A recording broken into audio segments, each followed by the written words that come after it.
We all have friends that found themselves in various predicaments throughout our life. And you can look at somebody, and even if you take issue with their choices and what they've done, you can still sit up there and look at them and say they're a friend. StephenA, he didn't stand with Shannon Sharpe like he stood with Jay-Z. When he heard about Jay-Z, he said, the guy I know, this is not true. When it came to Shannon, he was like, I wasn't there. Date your age, date your age. Well, I want to date my wage. I'm finna shut all this ish down tonight. Level of drama happening between Shannon Sharpe and Stephen A. Smith right now. It's a lot. It really is. We're talking potential betrayal, a massive loyalty switch. Yeah, and this whole scandal involving Shannon that's just hanging over everything. Exactly. And Stephen A's role in it. Well, it's been something to watch. Right. First, he sounds like he's basically saying Shannon's done for because of this lawsuit, and then bam, total turnaround. Suddenly, he's Team Shannon. It's whiplash-inducing, honestly. Yeah. So the big question is, what caused that massive shift? Was that first reaction, that sort of negative take, was that real? Is this new support the real deal? Or is it all just performance? Yeah. That's what we're diving into, this whole celebrity friendship meltdown. So that initial fallout, let's start there. There's this lawsuit against Shannon. Yeah, serious allegations. It involves an OnlyFans model, and the detail that she was apparently only 19 at the time is significant. Really significant. And Stephen A's first comments, definitely not what you'd call supportive. Not at all. It felt like he was hinting, pretty strongly actually, that ESPN, Disney, they might be ready to cut ties.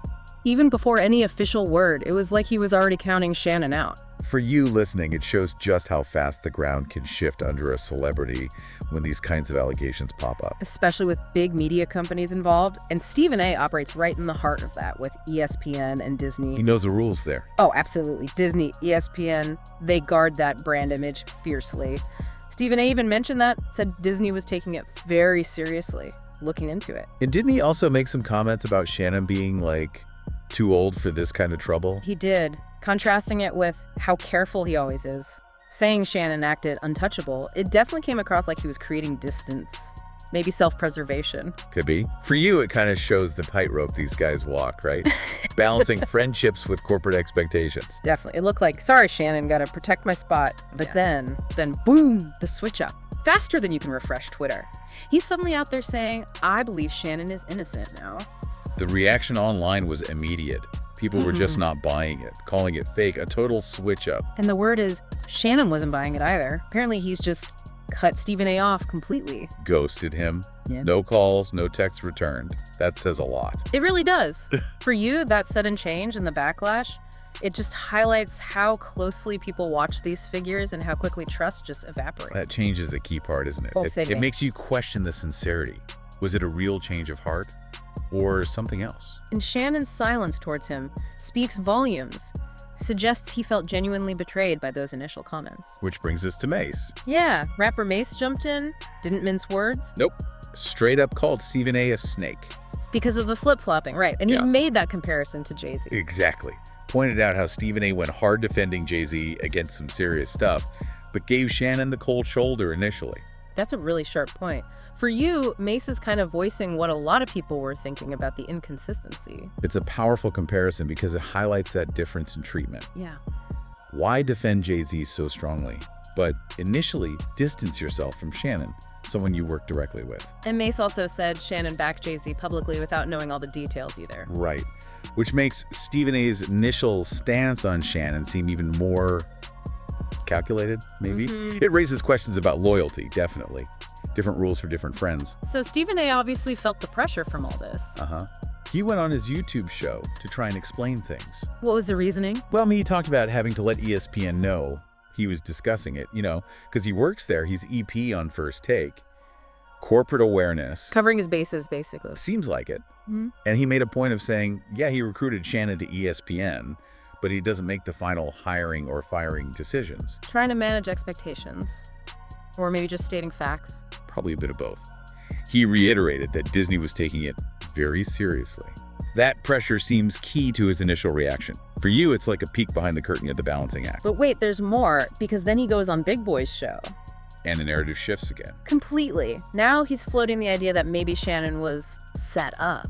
And hinting at jealousy being a motive, specifically mentioning the huge success of Shannon's podcast, Club Shay Shay. Especially after that massive Cat Williams interview, he's suggesting maybe that success rubbed some people the wrong way. That's the implication. It's another major turn. From distancing himself to cautiously explaining to now actively suggesting Shannon might be a victim of a setup. But did it work? Did people buy this new angle? The skepticism is still pretty high from what you see online. That initial reaction left a mark. For you, it shows how hard it is to regain credibility once people feel you've been insincere. Yeah, that side eye is definitely still there. And then, just as things seem like they couldn't get more complicated, the past resurfaces. Ooh, yeah. An old restraining order. And some really, really serious allegations from an ex-girlfriend, Michelle Evans. Dating way back to 2010, right? When he was at CBS Sports. That's right. And her claims are disturbing. She alleges a confrontation about cheating that got violent, threats, intimidation. And even a non-consensual act alleged. Yes. In that alleged quote, "I'll make sure no other man ever wants you." It's chilling. For you, this adds a whole different, much darker layer to consider. She also claimed he threatened her into staying quiet using his connections. That's what she alleges. Said he mentioned powerful friends monitoring her. And it is notable that he left CBS Sports kind of quietly after that stuff came out. But then his career took off again, big time. Huge time. And now, Michelle Evans is suing him for defamation. Why now? She claims he publicly discussed their past legal situation, causing her harm and damaging her reputation. For you, it shows these things don't just disappear. They can have echoes years later. And Evans is supporting the OnlyFans model, Gabriella Zinga. Yes. And she's accused Shannon of doxing Gabriella, revealing her name and OnlyFans account publicly. Why would he allegedly do that? The accusation is that it was to damage Gabriella's credibility, to undermine her lawsuit. If true, it paints a really concerning picture. Wow. Okay, so with all this coming out, how are people reacting to Shannon now? The tide has definitely turned for a lot of people. Any initial sympathy he might have gotten seems to be eroding. Because of the pattern? Exactly. These older, serious allegations combined with the current lawsuit. It's leading many to see a potential pattern of behavior, and that's changed the perception dramatically. For you, it shows how past context can completely reframe a current situation. Even folks in the sports world are commenting. Ryan Clark, former player, ESPN analyst. Yeah, Clark said Shannon's alleged behavior kind of lines up with the public persona he puts out there, which is quite a statement. And Charleston White was pretty blunt, too. Very blunt. Said Shannon set himself up by getting involved with someone so much younger. For you, these insider takes show how image and alleged actions are being weighed within his own field. And speaking of behavior, that clip of Shannon losing it on his podcast. Oh, the nightcap outburst, yelling, "Shut the F up" during the NFL draft talk. Yeah, that went viral. And in light of everything else. It doesn't look good. People are seeing it as maybe more evidence of anger issues, a short fuse. It feeds into the negative narrative, fairly or unfairly. For you, it's like even small things get magnified under this kind of scrutiny. Meanwhile, StephenA is still talking about it all. Publicly. He really is. Despite the criticism, the flip-flop accusations, he keeps discussing it. And people are noticing. Some are saying he's just enjoying the drama, maybe even trying to benefit from it somehow. There's that analogy going around, that he's the type to tell the boss you were 5 minutes late so he can try and get your job. Bitch, that's harsh. It is, but it reflects the suspicion around his motives. Why keep talking about your friends, or maybe former friends, crisis?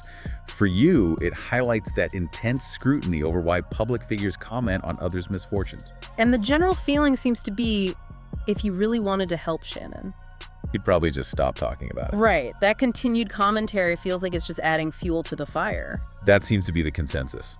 That silence at this point would be more supportive than anything he's currently saying. It just shows how his words have largely been seen as unhelpful, maybe even harmful to Shannon. So, yeah, what a complete mess. You've got the lawsuit, StephenA's wild ride from critic to defender, these old skeletons rattling out of the closet. It's incredibly complex, layers upon layers. The lawsuit itself, StephenA's shifting loyalties, these really serious past allegations. It's a tangle. It really paints a picture of celebrity, loyalty, image, and how messy it can all get.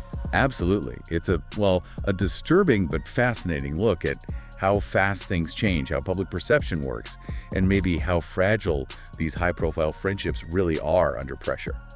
For you, it's a reminder there's always more going on beneath the surface headlines. Which leaves us with a pretty big thought to chew on. In this whole celebrity sphere, this high-stakes world, is real loyalty even possible? Or does public image, protecting your own brand, always come first? How much does that fear of scandal dictate everything? And what responsibility do these figures have when a friend, a colleague, faces serious accusations like these? Do they stand by them? Distance themselves? Stay silent? Those are the big questions, aren't they? There are no easy answers. How do you balance personal loyalty, professional survival, public perception, and the seriousness of the allegations themselves? For you, it's something to really consider as this story keeps developing.